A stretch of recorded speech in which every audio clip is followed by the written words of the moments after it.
Hey tubers, it's me again, and today I'm going to show you the location of and how to replace your crankshaft position sensor on a 2006 Ford Explorer. This process should be the same for any Ford Explorer that you currently drive out there today, and or possibly Expedition and Mountaineer, but you'll have to verify that for yourself. If you have check engine code P0335 because your car won't start because of a bad crankshaft position sensor, I'm going to show you how to get rid of that code.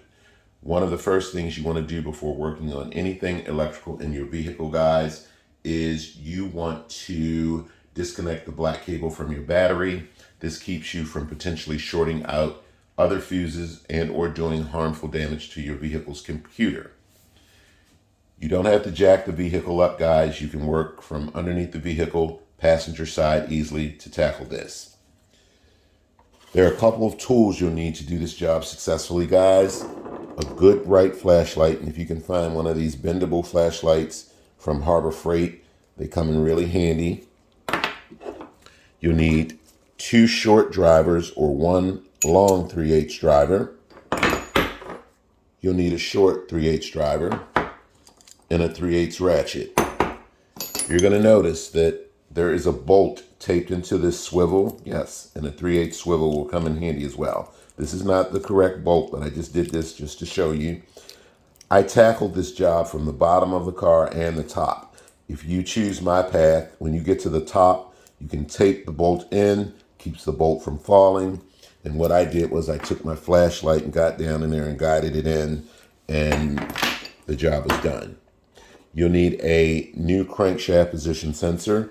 I went to rockauto.com, cost me $11.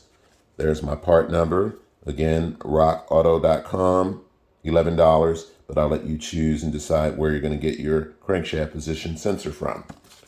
There's the old crankshaft position sensor, guys. I've already replaced this, but don't worry, I'm going to show you everything. There's not a lot of room down in there to work, guys, okay? So just be mindful. A good flashlight will come in handy. If you have small enough hands, you can tackle this job from the bottom of the vehicle. If you're like me, you have big hands, you have to tackle some of it from the bottom and then the top bolt from the top of the vehicle. So what I did was I disconnected the electrical connector, and I'll show you what it really looks like a little bit later. It's the push-up type tab, guys. You push it up and pull it away from the crankshaft position sensor. Set that to the side. Now is the time to examine the electrical connector, guys. You're looking for corrosion and crud. If you find that, get yourself a can of electrical cleaner spray and spray that well and try and clean it. So what I did next was I unbolted the bottom bolt, but I didn't take it all the way out. Again, if you have small enough hands, you can reach up in there and take loose the top bolt. Remember, they're 8mm bolts, okay? But what I did was once I got the top bolt fully out, I then went back and took the bottom bolt out. The crank sensor will just fall out. So what I did to get it back in, and remember, it just goes back in the reverse order that you used to take it out. What I did was I reached up in there and started the bottom bolt. And you don't want the crank sensor to sit in there like this. You want it to sit back evenly like it was. So once you thread the bottom bolt by hand, good enough to where it holds the sensor so you can move it back and forth. Then what I recommend is get a good flashlight, like so. Go to the top, look down, and you'll see the hole. And then just move it back and forth until it lines up, guys. Okay? And then what you want to do is put your top bolt in, make it nice and snug, then come back in the end, make your bottom bolt nice and snug. Don't go overboard tightening these, guys. And then you can put your electrical connector back in. Again, that bolt, that's how I approach the top, okay? I put that bolt, I took a flashlight, looked down in there until I got it started, and then I started slowly turning it in until it caught, tightened it up, and then for the most part I was done. Once you get the electrical connector on and your crankshaft position sensor is in and the bolts are nice and snug, what you want to do is reconnect the black cable to your battery, guys, and then start the vehicle up. Make sure it starts up. If your check engine light is still on, you'll need a scan tool to reset your check engine light. If you do not have a scan tool, you can try this method, which sometimes works on some vehicles. Turn the car off, disconnect the black cable again, let it stay disconnected for about 30 minutes, and typically on some vehicles, this will reset your check engine light. If it doesn't work, then you will need a scan tool. So let me run out to the vehicle and show you what I did and where the crankshaft position sensor is and what the electrical connector looks like, and then we can wrap this video up. So hold tight, guys. Okay, guys, I'm on the bottom passenger side of the vehicle with my feet pointed towards the driver's side.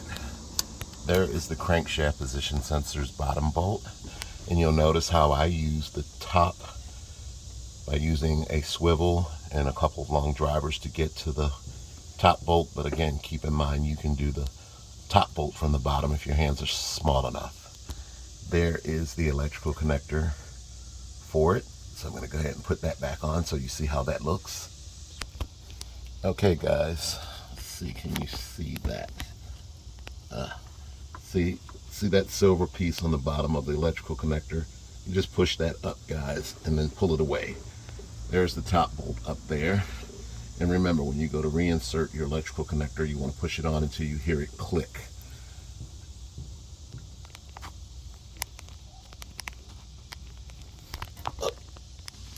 You want to use the 3/8 ratchet and a short socket in your 8mm, short driver in your 8mm socket to get to the bottom bolt from underneath the car. Again, this is how I approached the top bolt because I have big hands. Just get yourself a flashlight with a swivel on it, one of those long ones. You can get them at Harbor Freight, and then just point the flashlight down in there, and you just have to use your eyes and look for the hole in the bolt, guys. There is the electrical connector again on the bottom on this sensor. That's your camshaft sensor right there, guys. But this one goes in like so, so you push it down to release it. Your crankshaft position sensor, the release tab is on the bottom. So basically you just push it and release it and pull it away. It's just that simple, guys. Let me make sure I put that back on. Okay, guys, and that's pretty much it. So this is a very doable job, guys. Just take your time. In the end, remember, hook your black cable back up, reset your check engine light, and you should be good to go. So one final test. I'm gonna go out and start the car and make sure it starts, and then we're done. So hold tight. Okay, tubers, the moment of truth. The vehicle starts up with no problem, guys. Keep in mind, guys, when you're trying to start your vehicle, if you hear chir, chir, chir, chir, chir, chir, chir, chir, chir, chir, and the vehicle is not starting up, you know your starter is working. That noise is the starter trying to turn. You then want to check and make sure you have a good battery, your cables are connected, and also keep in mind, it only takes about a good 10 times of trying to start your car, and it won't start up for you to drain a fully charged battery. I hope this video has been helpful, guys. Thanks for watching, and catch you next time.